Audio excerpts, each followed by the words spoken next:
கிள்ளியூர் தொகுதியை பொறுத்தவரையில் மீனவ வாக்கு வங்கி என்பது ஒரு ஒரு குறிப்பிட்ட கட்சிக்காக அல்லது ஒரு குறிப்பிட்ட இயக்கத்திற்கு சார்ந்து இருப்பதாகவே கருதப்படுகிறது.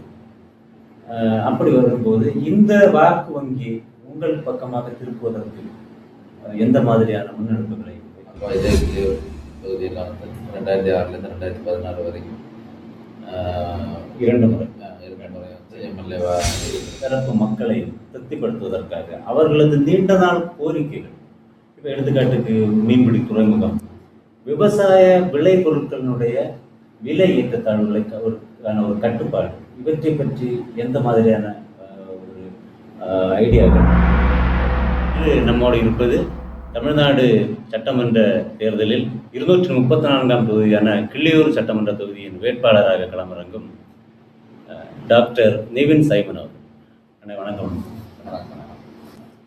தேசிய ஜனநாயக கூட்டணியுடைய தமிழ் மாநில காங்கிரஸ் கட்சியின் வேட்பாளராக கிள்ளியூர் தொகுதியில் களம் காண்பது பற்றி உங்களுடைய முதல் உணர்வு என்ன?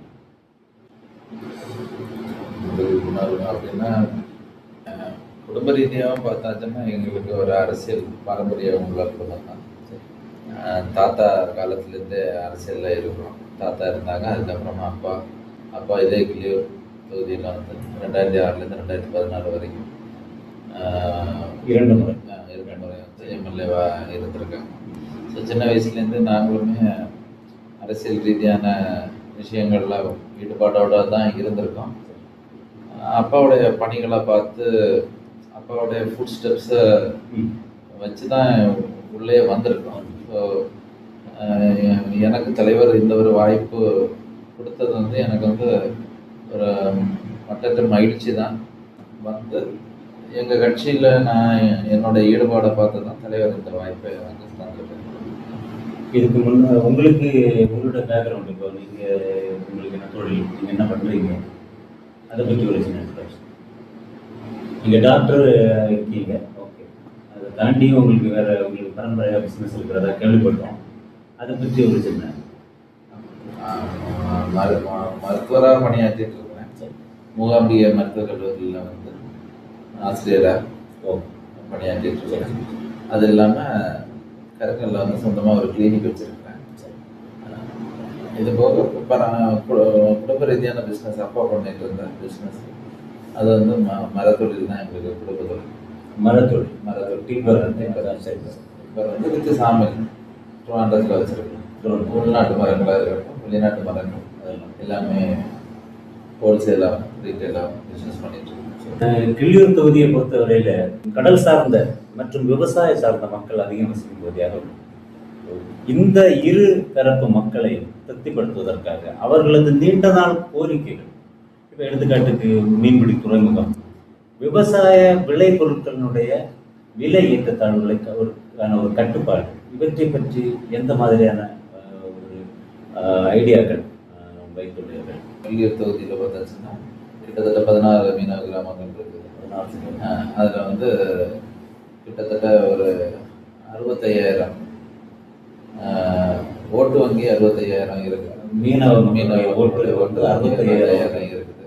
சென்ற தேர்தல் வரைக்கும் கிள்ளியூர் தொகுதியை பொறுத்தவரையில் மீனவ வாக்கு வங்கி என்பது ஒரு ஒரு குறிப்பிட்ட கட்சிக்காக அல்லது ஒரு குறிப்பிட்ட இயக்கத்திற்கு சார்ந்து இருப்பதாகவே கருதப்படுகிறது.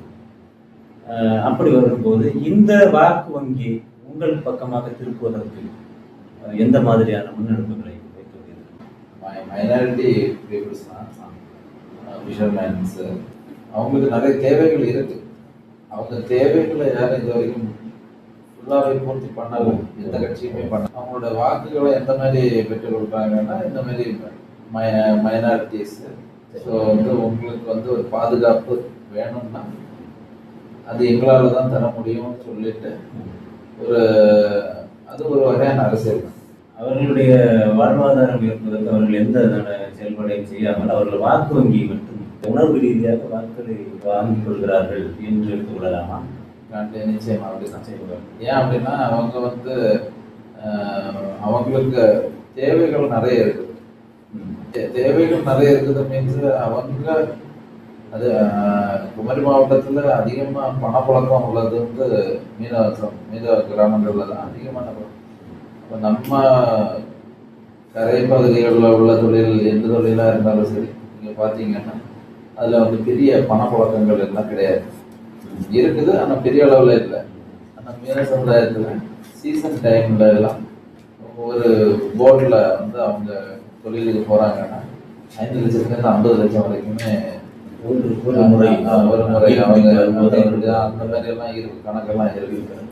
ஸோ அந்த அந்த மணியெல்லாம் நம்ம குமரி மாவட்டத்தில் தான் ரொட்டேஷன். ஸோ அதோட வளர்ச்சி பணப்புழக்கம் எல்லாம் நம்ம மாவட்டத்துக்கே ஒரு வளர்ச்சி வளர்ச்சியில ஒரு 60-70% வந்து பங்கு வந்து மீனவ சமுதாயத்த மக்கள் வருது.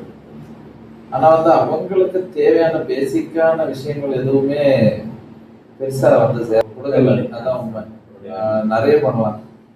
அவங்களுக்கு பேசிக்கா ரோடு கூட பெரிய அளவுக்கு ரோடு ஃபெசிலிட்டிஸ் மீன்பிடி துறைமுகமா இருக்கட்டும், அவங்க ஒரு எதிர்பார்ப்பு இருக்குது. ஆனா அவங்க என்னதான் எதிர்பார்ப்பு இருந்தாலும் அவங்கள வந்து ஒரு கடைசி ஒரு வினாடிகள்னே சொல்லலாம். அந்த வினாடிகள்ல அவங்கள வந்து ஒருங்கிணைச்சிடலாம். உணர்வுபூர்வமா உணர்ச்சி அவங்க வந்து அவங்களுடைய வளர்ச்சிகளை கூட அவங்க அந்த அது சிந்திக்காத அளவுக்கு அவங்கள வந்து மிஸ்மரைஸ் பண்ற மாதிரி தான். லிட்டரலி ஒரு மிஸ்மரைஸ் பண்ற மாதிரி சில காரியங்கள் மூலமா அவங்கள வந்து அவங்களுடைய ஓட்டு வங்கிகளை இவங்க வாங்குறாங்க. வாங்கிட்டு அவங்களுக்கு எதுவுமே பெருசா பண்றது இல்லை. கிளியூர் தொகுதியை பொறுத்தவரையில் கிளியூர் தொகுதியிலிருந்து வேலை வாய்ப்புகள் தேடி வெளியூருக்கு சொல்லக்கூடிய இளைஞர்களுக்கு அதை தடுப்பதற்கு நீங்கள் எந்த விதமான இப்போ ஒரு உதாரணத்திற்கு தொழிற்சாலைகள் அல்லது பயிற்சி மையங்கள் இவை அமைப்பதற்கான ஏதாவது உங்களிடம் ஏதாவது திட்டம் வைத்துள்ளீர்களா? அதை பற்றி கொஞ்சம் விளக்கமாக சொல்ல முடியும். அதாவது கிளியூர் தொகுதின்னு இல்லை, இந்த கேள்விக்கு நம்ம கிளியூர் தொகுதின்னு சொல்றத விட குமரி மாவட்டம். குமரி மாவட்டத்தை பொறுத்தவரை அந்த காலத்திலே தமிழ்நாட்டிலே அதிகம் படித்தவர்கள் உள்ளது குமரி மாவட்டம் தான்.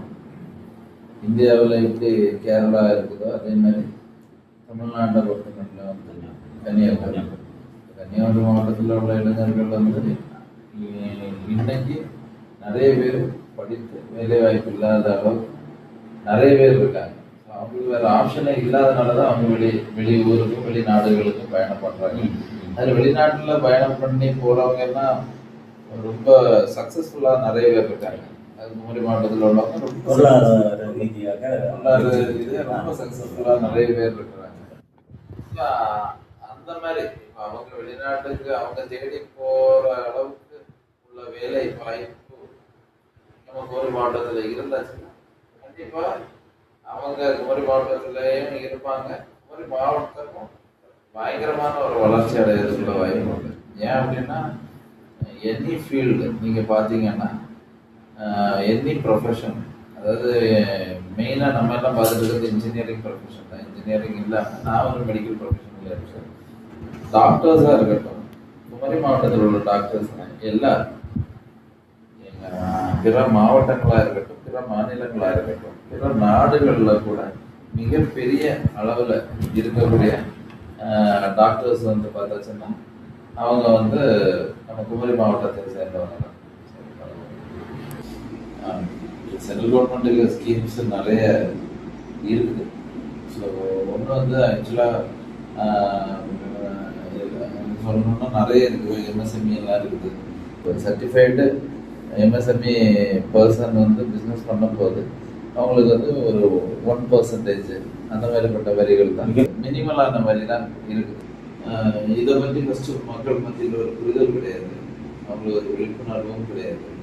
ஸோ அதெல்லாம் வந்துட்டோம்னா கண்டிப்பாக ஒரு நல்ல வழியான ஒரு வளர்ச்சி இருக்குது. ஆனால் சிறு தொழில் நல்ல பெருந்தொழிலே வந்து குமரி மாவட்டத்துலேருந்து நிறைய பேர் சென்னையில் இருக்கக்கூடிய பெரிய பெரிய பிஸ்னஸ் பீப்புள்ஸாக இருக்கட்டும், உங்களுக்கு டெல்லி, பாம்பே, இன்டர்நேஷ்னல் மாவட்டத்தை சேர்ந்தவங்க இருக்கிறாங்க. ஆனால் சிறு தொழில் வந்து என்கரேஜ் பண்ணலாம். கண்டிப்பாக அதுக்கு உண்டான அனைத்து வகையான உதவிகளை அவங்களுக்கு சென்றடைகிறது மாதிரி நான் கண்டிப்பாக உறுதுணையாக இருப்பேன். உங்களை வெற்றி பெற வைப்பதனால, உங்களை தேர்ந்தெடுப்பதனால இந்த தொகுதி மக்களுக்கு என்னவெல்லாம் வாக்குறுதிகள் நீங்கள் கொடுக்கிறீர்கள் போட்டு வருகிறீர்கள்? நம்ம தொகுதியில் நம்மளை தேர்ந்தெடுத்த மக்களுக்கு அவங்களுக்கு ஒரு உறுதுணையா இருக்க முடியும்.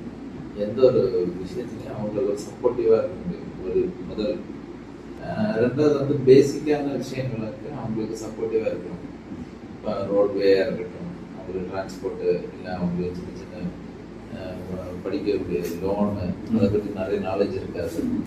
ஸோ அவங்க அதனாலே பயந்தே நிறைய பேர் படிக்க மாட்டாங்க, வேலைக்கு போவாங்க. ஸோ அந்த மாதிரிப்பட்ட சப்போர்ட். உங்கள் அப்பா என்ன விதமான சேவைகளை இந்த தொகுதி மக்களுக்கு செய்தாங்களோ அதற்கு அதை விடவும் அதிகமாக நீங்களும் வந்து மக்கள் சேவை செய்வதாக வாக்குறுதி கொடுப்பீர்கள். ஆமாம், அது அந்த தொகுதி மக்களுடைய வாழ்க்கை கூட தரம் உயரவும் அவங்க கூட எல்லா விஷயத்துக்குமே நிற்கலாம். அதுதான் ஃபர்ஸ்ட் வாக்குறுதி.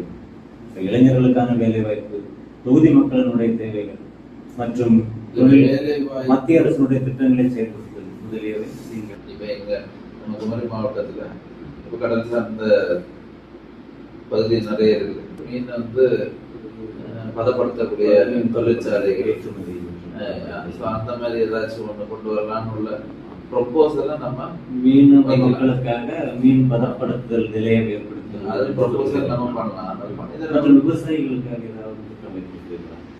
வாழை விவசாயமும் தென்னை விவசாயமும் நம்ம கிள்ளூர் தொகுதியில் அதுதான் ஜாஸ்தியாக இருக்குது.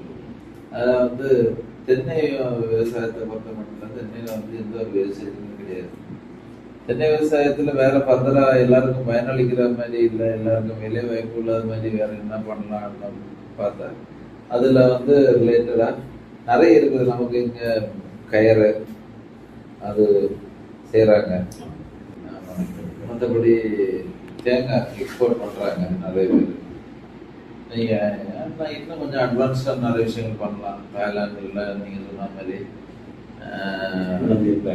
ஆமாம், இளநீர் பேக்கிங்கு, இல்லை அந்த கோகனட் க்ரீமு, இல்லைன்னா தேங்காய் பால், இதெல்லாம் கூட டெட்ரா பேக் மூலமாக வந்து அவங்க வந்து தயாரிக்கும் அளவுக்கான தொழிற்சாலைகள் கவர்மெண்ட்டே வந்து அவங்களுக்கு அந்த மாதிரிப்பட்ட ஒரு தொழிற்சாலைகளை உருவாக்கி அவங்க நிறைய பேருக்கு வேலை வாய்ப்புகள் எல்லாம் கொடுக்குற மாதிரி உள்ள விஷயங்கள்லாம் பண்ணுங்க.